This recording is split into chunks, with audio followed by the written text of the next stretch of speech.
Hello, I'm Jordan Olivo, and welcome to another episode of Focus Del Mar Community. Today I'm joined by a special guest. We have John Metz with the National Weather Service. Thank you for stopping in. My pleasure. Thanks for being here. So, it's hurricane season. We're in the midst of it. Big time, I can imagine, for you guys. Before we jump into that, I kind of want to start from the beginning a little bit, find out a little bit of your background. You're currently the Warning Coordination Meteorologist for the National Weather Service. That's right. Can you tell us a little bit more of exactly what you do? It's a big title, but I have a great staff behind me here at the National Weather Service. And so my main role is helping to educate the public about the dangers of weather that we face here in South Texas: tornadoes, floods, hurricanes. I work closely with elected officials, emergency managers in preparing the communities in South Texas for these hazardous events. So our goal is saving lives. We don't want to see any loss of life and try to minimize property damage from storms that threaten our community. Right, so a little bit of a high pressure job for you. It can be at times. Where did your interest for meteorology kind of stem from? It really started from childhood, a fear of weather. I was very close to some big tornadoes as a child, which were frightening, and so I was scared of the weather for most of my childhood growing up. In high school and college, it turned into a fascination, wanting to understand why, how it works, and then a career.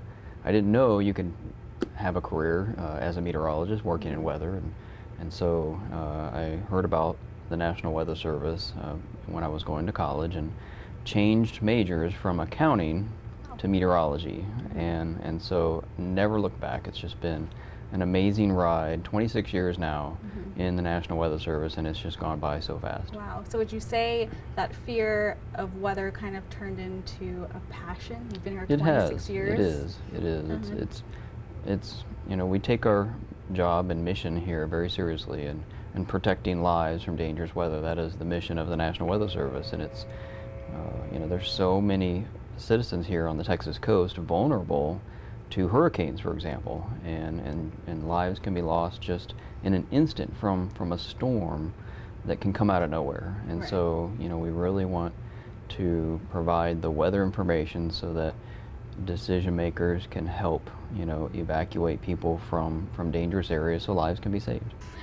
So with working 26 years in weather, a fun question, something I'm more curious about. Okay. You see the Storm Chasers. I think it's a show now. They have multiple shows of that. Have you ever experienced something similar? Any fun experiences? I have, and so in college we had a course on storm chasing. So we had to put into practice what we were learning in school, and so you had to get out and observe the clouds. We would drive to the epicenter of where thunderstorms would develop, where there could be a tornado, and with cameras rolling, try to film such an event. And so we would report what we saw back to the university, to the National Weather Service to help you know, with their weather warnings that they would issue. So yeah, it was something I did then, and even early on in my career in the National Weather Service. We would, on our off time, you know, go and chase storms a few times. Have your methods in predicting hurricanes changed here at the National Weather Service? The science is always improving. It changed tremendously in my career, and so we now are watching storms with greater detail. We have more advanced tools, satellites that can take pictures of storms moving off the African coast every 1 minute. And so that's just amazing to be able to see things happening almost instantaneously. And our computer models to forecast the weather are getting more and more accurate. And so, you know, back 20 years ago, even 30 years ago, to forecast a storm that could maybe hit Corpus Christi, we would be off over 100 miles just one day from landfall. And today that's down to just 30 miles of air. So things are getting more and more accurate as far as tracking and predicting hurricanes, for example. Right. But we still have a long ways to go. It's not a perfect science. One of the challenges that we face is forecasting the intensity. How strong is it going to be?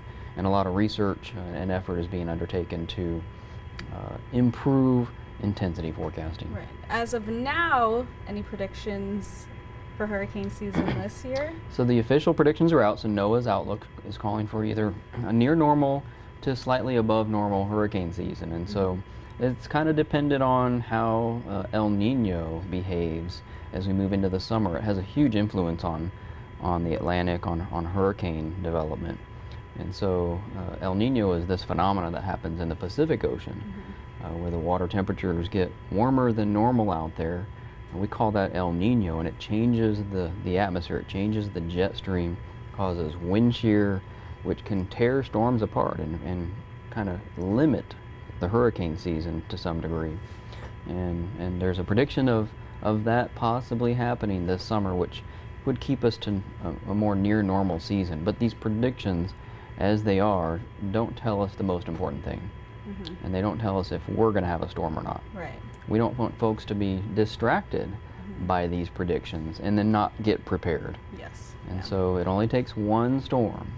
Even in quiet seasons, you can have a hurricane. And so we encourage folks to always be ready. Right. And with that coming off, the year of Hurricane Harvey, what should residents do in terms of keeping an eye out for the next named storm? Should they be watching the weather, daily, kind of, keep track of it? Like you said, we never know, but it's good to. Absolutely. We recommend folks go right to the source, go right to the National Hurricane Center. So it's hurricanes.gov. And so they are the official authority for forecasting hurricanes.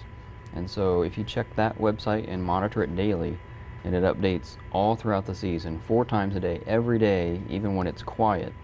And so if you follow that practice, then you won't be surprised by a developing storm. And so we do encourage folks every day to keep watch. Yeah, well, it's remarkable. I never really looked at weather as I did coming in here. You said it's truly a science, and I'd like to thank you so much for speaking with us. Sure. I'm sure your job is never boring. I'm sure it's It a never challenge is. each and every day. It is. It's different every day, which makes it so much fun. Well, thank you so much for speaking with us. John Metz with the National Weather Service. Thank you all for watching. This is Focus Del Mar Community. I'm Jordan Olivo. We'll see you next time.